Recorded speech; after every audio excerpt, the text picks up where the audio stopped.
खेती से जुड़ी सभी जानकारी पाने के लिए सब्सक्राइब करें और बेल आइकन दबाना ना भूलें।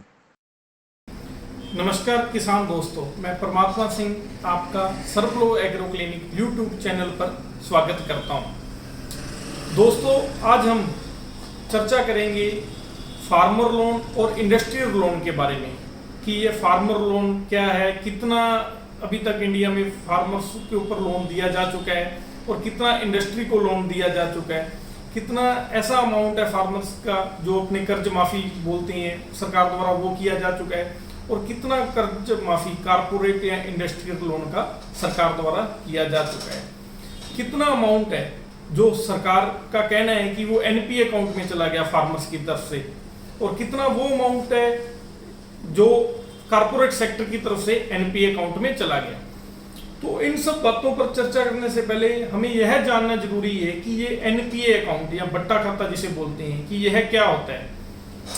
सामान्यतः भाषा में अगर मैं आपको समझाऊं तो आम आदमी जब बैंक में लोन लेने जाता है और उसे 1 लाख रुपए की आवश्यकता है तो बैंक उससे 1.25 लाख रुपए की या 1,25,000 या 1.5 लाख रुपए की संपत्ति अपने पास गिरवी रखता है, जिसे कि अपने सामान्यतः भाषा में बोलते हैं कि यह उनकी संपत्ति बैंक द्वारा मॉर्गेज कर ली गई है।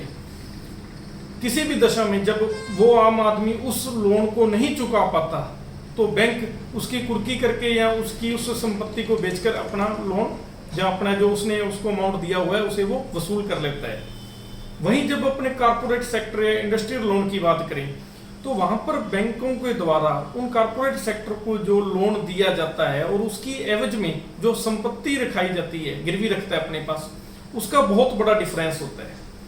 और ऐसी स्थिति में जब कोई भी कारपोरेट सेक्टर या इंडस्ट्रियल सेक्टर डिफॉल्टर होते हैं या जब वो कर्जा वापस नहीं कर पाते तो बैंक उनकी संपत्ति को बेचकर भी अपना जो वो लोन की वैल्यू है उसको वो पूरी नहीं कर पाता।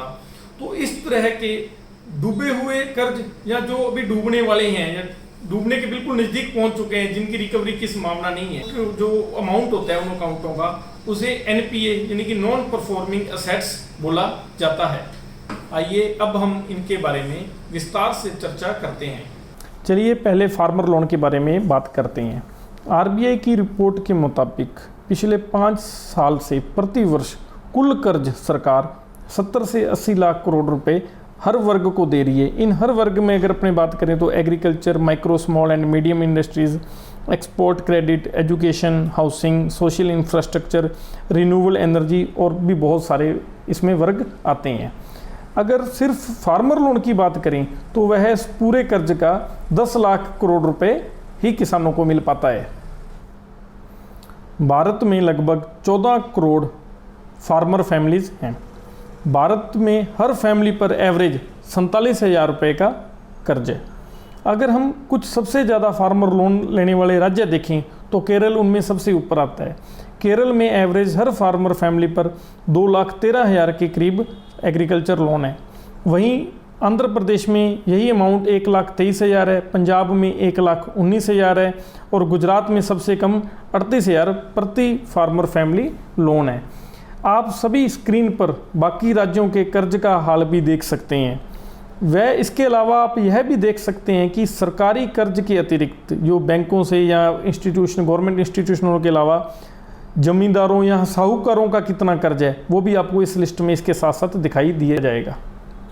अगर कर्ज माफ़ी की बात करें तो 2014 से लेकर 2020 तक देश के 10 राज्यों में अभी तक 1,21,546 करोड़ रुपए की कर्ज माफ़ी की गई है।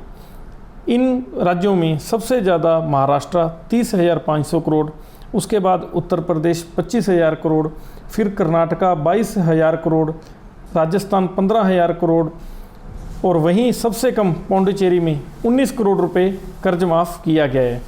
यह माफ़ी राज्यों ने अपने संसाधनों से की है, क्योंकि सरकार ने स्पष्ट कर दिया था कि जो राज्य किसान कर्ज माफ़ करना चाहते हैं वे कर सकते हैं, लेकिन इसके लिए उन्हें केंद्र कोई मदद नहीं करेगा। इन 10 राज्यों के अलावा और पूरे हिंदुस्तान की अगर अपनी बात करें तो टोटल अभी तक 1,84,000 करोड़ रुपए इन 6 सालों में कर्ज माफ़ी हुई है। आइए अब उद्योग जगत या कॉरपोरेट सेक्टर के कर्ज के बारे में बात करते हैं।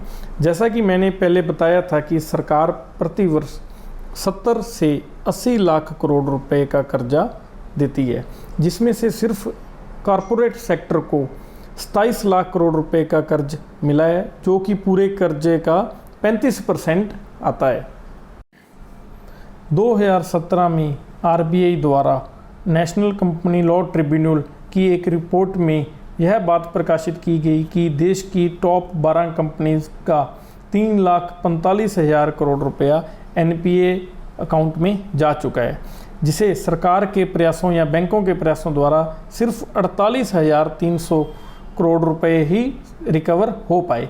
इस तरीके से इन 12 कंपनियों का जो 3 लाख करोड़ रुपया बकाया है उसे बैंक और सरकार एनपीए अकाउंट में डाल चुकी है। क्या आप जानते हैं कि उद्योगपतियों को बैंकों का कितना कर्ज चुकाना है? अगर नहीं तो वर्ष 2018 की समाप्त पहली तिमाही तक बैंक इन उद्योगपतियों का 10,17,000 करोड़ रुपए का कर्ज इसे एनपीए अकाउंट में डाल चुके हैं। तो आखिर आप लोग ही बताएं कि किसानों की कर्ज माफ़ी को इतना बढ़ा चढ़ाकर क्यों बताया जाता है, वहीं उद्योग जगत के कर्ज के बारे में कोई बात क्यों नहीं करते?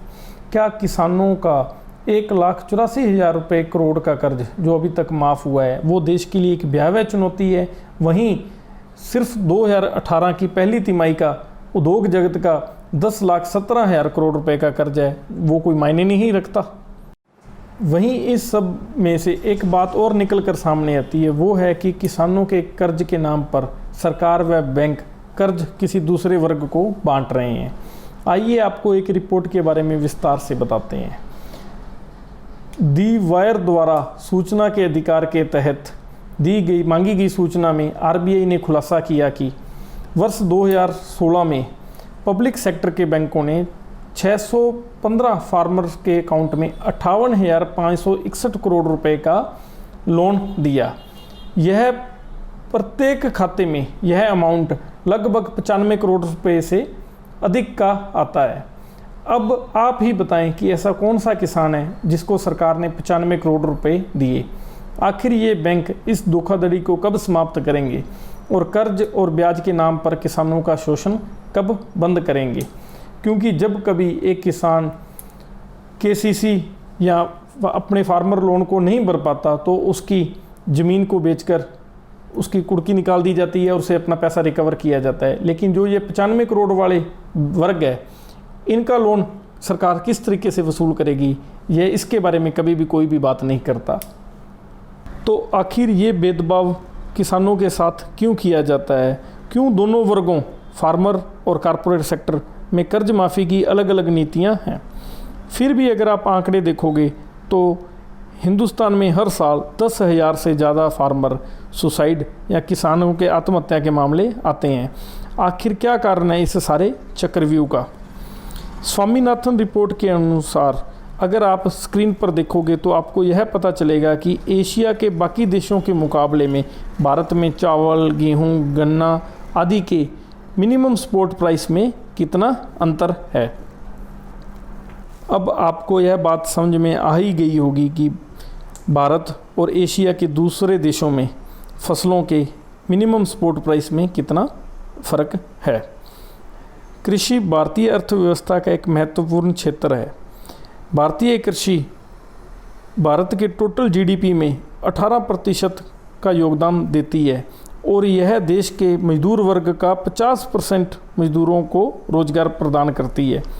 अगर हम ओईसीडी की रिपोर्ट के मुताबिक देखें तो सिर्फ 6% फसल ही मिनिमम सपोर्ट प्राइस पर खरीदी जा रही है।